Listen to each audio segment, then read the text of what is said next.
Assalamualaikum warahmatullahi wabarakatuh. Berjumpa lagi anak-anak hebat ya, kelas 6, generasi hebat, generasi milenial. Pada kali ini kita memasuki tema 9, menjelajah angkasa luar. Subtema 1, keteraturan yang menakjubkan, pembelajaran yang kedua. Untuk mupel yang akan kita pelajari adalah yang pertama, bahasa Indonesia, IPA, dan SPDP. Kemudian tujuan pembelajaran yang akan kita capai adalah sebagai berikut. Ya, langsung saja kita ke fokus materi. Ayo membaca. Mengenal tata surya. Manusia mempelajari sistem tata surya melalui penelitian. Mereka melakukannya selama bertahun-tahun untuk menjawab misteri tentang ruang angkasa. Ada apa di sistem tata surya kita? Sistem tata surya menjadikan matahari sebagai pusatnya. Matahari adalah sebuah bintang raksasa yang sangat panas, seperti bola pijar. Di sekeliling bola berpijar ada lingkar cahaya berisi gas panas yang disebut korona. Suhu di permukaannya hampir 6000 derajat Celcius. Suhu inti matahari mencapai 15 juta derajat Celcius. Percikan panasnya dapat membakar segala sesuatu hingga 97 km. Namun, matahari hanya tergolong bintang sedang. Masih banyak bintang besar yang jauh lebih besar dan lebih panas dari matahari. Planet apa yang terdekat dengan matahari? Planet ini bernama Merkurius. Planet Merkurius berjarak 58 juta kilometer dari matahari. Merkurius sulit terlihat di langit pada malam hari jika dilihat dari bumi. Merkurius baru terlihat setelah matahari terbenam atau sebelum matahari terbit.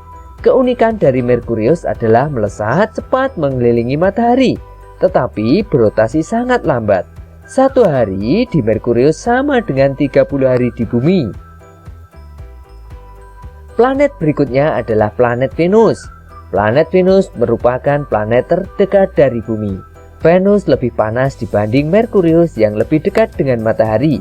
Hal ini terjadi karena planet Venus memiliki lapisan atmosfer tebal yang dilapisi awan. Oleh karena itu, pancaran sinar matahari terperangkap di dalamnya. Awan yang mengelilingi Venus menjadi salah satu keunikan planet ini. Awan tersebut terlihat indah karena memantulkan cahaya matahari. Selain itu, Venus menjadi planet paling terang di antara planet-planet dalam sistem tata surya. Venus melakukan rotasi dengan arah yang berlawanan dengan arah rotasi planet-planet lainnya. Venus berotasi searah dengan jarum jam. Satu hari di Venus sama dengan 243 hari di bumi. Planet ketiga adalah Bumi, yang disebut sebagai planet biru. Sebagian besar bumi ditutupi oleh lautan, sehingga nampak biru. Bumi diselimuti oleh udara tebal yang disebut atmosfer. Fungsi dari atmosfer untuk menyaring panas dari matahari sehingga tidak terbakar. Planet setelah bumi adalah Mars. Mars dijuluki sebagai planet merah. Planet ini disebut-sebut paling menyerupai bumi. Satu hari di Mars sama dengan 24,6 jam di bumi. Ia juga memiliki kutub yang diselimuti es. Suhu udara di Mars lebih dingin daripada suhu di bumi, yaitu sekitar 63 derajat Celcius di bawah nol, karena letak Mars yang lebih jauh dari matahari dibanding bumi. Mars juga memiliki lapisan atmosfer, namun lebih tipis dibanding bumi. Planet kelima adalah planet Jupiter. Jupiter adalah planet terbesar di dalam tata surya. Suhu di planet ini pun sangat rendah, mencapai kurang lebih minus 100 derajat Celcius. Planet Jupiter merupakan planet yang sebagian besar terdiri atas gas. Letak inti planetnya pun jauh di tengah. Planet ini memiliki bintik merah yang ternyata merupakan badai angkasa atau badai raksasa maksud saya. Planet keenam dalam sistem tata surya adalah planet Saturnus. Saturnus terlihat memiliki cincin yang melingkari tubuhnya. Cincin tersebut terdiri atas lingkaran bebatuan, debu, dan es yang terperangkap dalam orbit mengelilingi planet tersebut. Saturnus merupakan gas raksasa yang berputar sangat cepat. Hal ini menyebabkan bagian ekuatornya menggembung. Oleh sebab itu, kutubnya tampak lebih datar dibanding planet lainnya. Saturnus memiliki beberapa satelit yang lebih banyak dibanding Bumi, yang hanya memiliki satu. Salah satu satelit yang paling terkenal yang mengelilingi Saturnus adalah Titan. Planet Uranus merupakan planet ketujuh dalam sistem tata surya. Planet Uranus berputar miring karena porosnya yang hampir sejajar dengan orbitnya. Suhu planet ini sangat dingin, yaitu sekitar minus 212 derajat Celcius. Planet yang berada di urutan paling jauh dari matahari adalah planet Neptunus. Planet ini tampak berwarna biru, gelap dari kejauhan dan tidak memiliki permukaan yang nyata. Sama halnya dengan Jupiter, Saturnus, dan Uranus. Planet ini juga terdiri atas gumpalan gas. Atmosfernya dipenuhi dengan gas metana dan sering terjadi badai yang sangat besar. Salah satu satelit yang mengelilingi Neptunus bergerak berlawanan arah dengan satelit-satelit dan planet-planet lainnya. Nah, itulah tadi adalah planet-planet dalam susunan tata surya, yaitu dimulai dari planet Merkurius, kemudian Venus, Bumi, Mars, Jupiter, Saturnus, Uranus, dan Neptunus.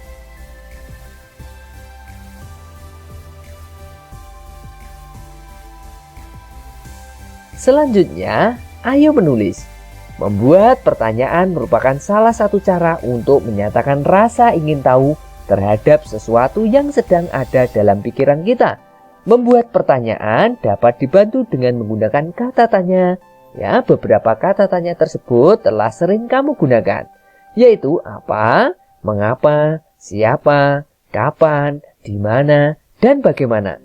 Gunakan kata-kata tanya tersebut untuk membantumu menuliskan pertanyaan tentang hal-hal yang ingin kamu ketahui lebih dalam tentang sistem tata surya kita. Tuliskan di tempat yang telah disediakan. Di sini saya akan memberikan contoh pertanyaannya. Antara lain yaitu, yang pertama, planet apa yang terdekat dengan matahari? Tentunya kalian bisa menulis pertanyaan yang lain menggunakan kata tanya apa. Kemudian, mengapa planet Venus lebih panas dibanding planet Merkurius? Kemudian, benda langit apa saja yang ada di dalam tata surya? Nah, itu adalah contoh-contoh pertanyaan terkait dengan tentang sistem tata surya kita. Nah, kalian bisa menuliskan pertanyaan yang lain, ya. Kita lanjutkan. Ayo membaca. Pentingnya membuat model dalam pengembangan ilmu pengetahuan. Para ilmuwan yang mengamati dan meneliti suatu benda atau fenomena alam mempunyai kewajiban untuk menyampaikan hasil penelitiannya kepada masyarakat.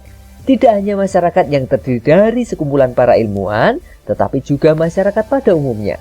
Seringkali untuk menjelaskan sesuatu yang baru, para ilmuwan menggunakan cara yang paling sederhana agar mudah dimengerti dan diterima. Salah satunya dengan menggunakan model. Model dalam ilmu pengetahuan dapat mewakili gagasan dan hasil penelitian para ilmuwan untuk menjelaskan fenomena tertentu. Model dapat berupa benda maupun proses tertentu. Pada masa lalu, model dibuat dalam bentuk 3 dimensi. Pada masa sekarang, selain berupa benda di 3 dimensi, para ilmuwan telah menggunakan teknologi informatika. Teknologi ini dibuat dalam bentuk gambar, baik gambar diam maupun gambar bergerak. Hal ini bertujuan agar para ilmuwan dapat menjelaskan fenomena alam sehingga lebih mudah dipahami. Para astronom masa lalu juga menggunakan model berupa benda 3 dimensi. Mereka membuat model benda 3 dimensi untuk menggambarkan sistem tata surya dengan menggunakan bahan yang ada di sekitarnya. Pada masa sekarang, model tata surya kita dapat dibuat dengan cara sederhana dan menggunakan benda atau bahan yang mudah didapat.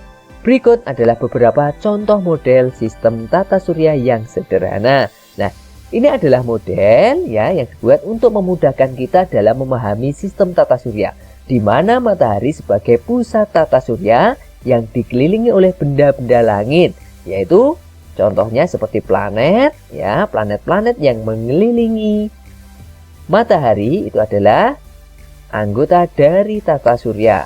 Selain itu ada benda langit yang lainnya seperti asteroid, ada meteorit, kemudian juga ada komet dan lain sebagainya. Selanjutnya, ayo membaca. Bacalah cerita fiksi berikut ini dengan seksama. Perhatikanlah bagaimana jalan ceritanya dan bayangkanlah tokoh utama dan tokoh tambahan pada cerita ini. Tetaplah berada di jalurmu oleh Diana Caritas. Deo pulang sekolah sambil meringis kesakitan. Ia menuntun sepedanya dengan sedikit terpincang-pincang. Celana dan baju seragamnya terlihat kotor. Keringat mengucur di dahinya. Hari itu udara memang cukup terik. Ibu segera menyambut Deo dengan membukakan pintu pagar. Ibu pun membantu Deo memasukkan sepedanya di halaman rumah. Ibu mengambil tas Deo yang ikut kotor dan menuntunnya masuk ke dalam rumah. Setelah ibu memberinya minum, ibu memeriksa luka-luka gores di lutut dan siku Deo. Deo meringis kesakitan ketika luka-luka itu dibersihkan dan diberikan obat. Setelah Deo mulai terlihat tenang, ibu meminta Deo bercerita. Aku yang salah, Bu. Aku tidak hati-hati. Aku tidak akan mengulanginya lagi. Seandainya aku tetap berada di jalurku, kata Deo dengan penuh penyesalan. Apa yang terjadi sebenarnya, Nak? Terima kasih, kamu telah mengakui kesalahanmu. Tetapi, maukah kamu menceritakan yang sebenarnya terjadi? Tanya ibu dengan lembut. Deo tadi lomba balap sepeda dengan Arsyad ketika pulang sekolah, Bu. Ketika kami sampai di jalan dengan depan toko kelontong Pak Ahmad, jalanan agak ramai. Lalu aku melihat di situ ada trotoar yang landai dan sepi. Lalu aku naik dan bersepeda di trotoar itu, kata Deo sambil menunduk. Trotoar? Kamu pasti tahu kalau trotoar diperuntukkan untuk pejalan kaki, kan? Tanya ibu. Iya, Bu. Saat itu di trotoar terlihat sepi. Jadi tanpa pikir panjang, Deo naik ke trotoar itu supaya dapat mendahului Arsyad. Tetapi Deo tidak memperhatikan ada sebuah batu besar di tengah trotoar itu. Tanpa sengaja, Deo menabrak batu besar itu dan jatuh terjerembab ke dalam got. Beruntung got itu kering dan dangkal. Arsyad yang berada di belakangku pun segera menolong. Cerita Deo masih dengan wajah menyesal. Ibu bersyukur kamu hanya mengalami luka gores, Nak. Itu pelajaran berharga untukmu. Trotoar itu dibuat dengan tujuan tertentu agar para pejalan kaki tidak berjalan di jalanan yang diperuntukkan bagi kendaraan. Semuanya itu dibuat agar tercipta keteraturan. Masyarakat pun mendapatkan kesempatan yang sama untuk menggunakan jalan umum. Jelas ibu sambil tersenyum. Aku mengerti, Bu. Seharusnya aku tetap berada di jalurku, bukan di jalur yang tidak diperuntukkan buatku, kata Deo sambil meringis. Baiklah, kalau begitu, luka-lukamu sudah dibersihkan dan diobati. Sekarang, kamu bisa ganti baju, cuci tangan, lalu makan siang. Beristirahatlah setelah itu, nanti sore biar ayah yang memeriksa sepedamu, kata ibu sambil beranjak ke dapur menyiapkan makan siang Deo. Ayo menulis. Selanjutnya, ayo menulis. Kamu telah membaca cerita fiksi, tetaplah berada di jalurmu. Berdasarkan cerita tersebut, gambarlah tokoh utama, tokoh tambahan, dan tempat peristiwa dengan menggunakan imajinasimu.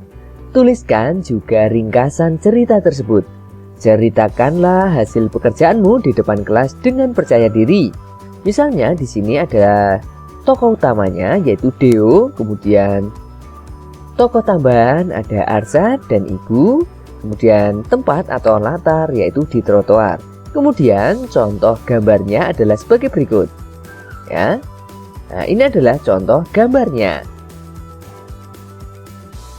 Selanjutnya, ringkasan jalan peristiwa. Setelah kalian membaca dengan seksama, tentunya kalian dapat meringkas cerita fiksi tersebut, ya, dimulai dari awal hingga akhir cerita.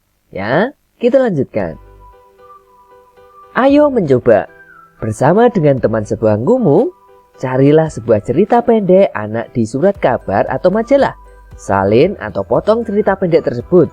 Tempelkan cerita pendek tersebut pada sebuah karton ukuran A3. Bacalah dengan saksama cerita tersebut. Lalu gambarkanlah tokoh utama, satu tokoh tambahan, dan tempat dalam cerita tersebut. Tuliskan juga jalan cerita dari cerpen tersebut. Ceritakanlah cerpen temuanmu di depan kelas dengan percaya diri. Aku senang dengan cerita pendek yang kamu ceritakan tadi di depan kelas, Siti. Bagaimana kamu mendapatkan cerita pendek tersebut? Aku mendapatkannya dari salah satu surat kabar langganan ayah. Setiap hari Minggu, surat kabar tersebut memuat satu kolom cerita anak Nusantara. Itu kolom favoritku. Tapi, mengapa kamu menyukai cerita tersebut? Ya, cerita itu mengingatkanku tentang salah satu lagu favoritku. Kalian juga tahu lagu itu. Maukah kamu menyanyikan lagu itu? Ambilkan bulanku bersamaku. Nah, ini adalah lagu Ambilkan Bulanku, ciptaan A.T. Mahmud, ya. Kalian bisa menyanyikannya. Di pembelajaran sebelumnya atau tema sebelumnya, kalian juga telah menyanyikan lagu Ambilkan Bulanku, ya.